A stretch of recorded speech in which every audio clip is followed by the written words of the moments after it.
What's up, ladies and gents? Social Nurse here.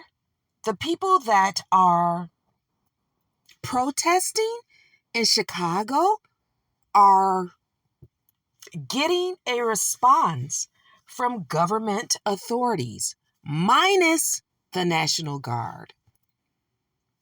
We know that ICE is there and they are doing what they do, right? They're doing what they do. The protesters are doing what they do. And they are getting a response, which is tear gas and paintballs. Paintballs are even being propelled from the top of buildings or thrown or whatever it's called, being sent down to come in contact with those protesters. Tear gas, right? Protesters are being arrested, even if it takes them being dragged, right, on the pavement. It is what it is. It's unfortunate, but I think that Brandon Johnson made a big mistake continuing to advocate for sanctuary city status. It's never too late to say the idea of sanctuary cities sound good, but it is a lot to handle. Chicago cannot handle loads of people. After the first bus or first flight from Greg Abbott of Texas, when he, sent unlawful people that unlawfully entered the United States, he sent them to cities that said that it's a good thing that people unlawfully enter the United States, right? Sanctuary city policy is not good. I don't think it's good at all, my opinion, right? At the same time, I can understand why people want to leave their awful nations because they can't get the basics, food, clothes, and shelter, right? I think we all get that. The problem is you can't, in my opinion, taking care of people that are unlawfully here in the United States rewards the behavior. And a lot of those benefits, the money that was used or it has been used or is being used for people that benefit from sanctuary cities, that money could have been used to police places like Chicago. They could have come up with the money to police Chicago better if they came up with the money to support millions of dollars to support people that have entered the country unlawfully. It just is what it is. Now, there are people that are citizens in Chicago that voted for Brandon Johnson, and they're not going to vote for that man again. I don't know if he's even going to try to run for office again.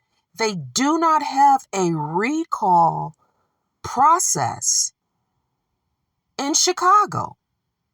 That's why he's still there. My understanding is there has been implementations to get an actual recall process for a Chicago mayor, right? For mayors in Chicago. With that said, even in Mexico, they have began to dismantle refugee tent camps, people that have unlawfully entered Mexico through Central America, right? Claudia Sheinbaum and her crew, her government, have rejected caravans recently. They've sent those people back south. They're not allowing them to make it to the United States border anymore. So President Donald Trump's securing the borders has caused a domino effect. Even the northern border, Canada, although it still might be a bit easier, Canada is cracking down on their unlawful migrants, meaning they're in Canada without the proper authorization. They're sending people back. And one of the reasons Mexico and Canada are doing that is because the United States is no longer a dumping ground. It's no longer a dumping ground.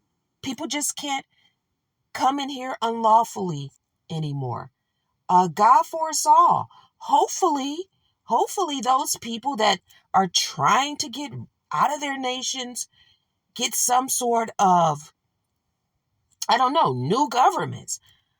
It is what it is. I just think that Mayor Brandon Johnson has made an awful, awful mistake, and he's getting all unrattled, finally frazzled behavior during a press conference that I saw, right? Because usually he just stands there with a doofless look on his face as citizens badger him, right?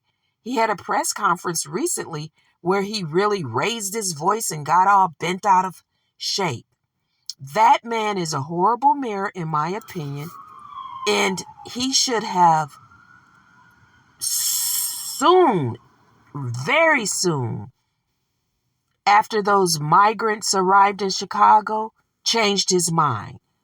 He should have changed his mind, but he's a stubborn politician, right? Just my thoughts, social nurse.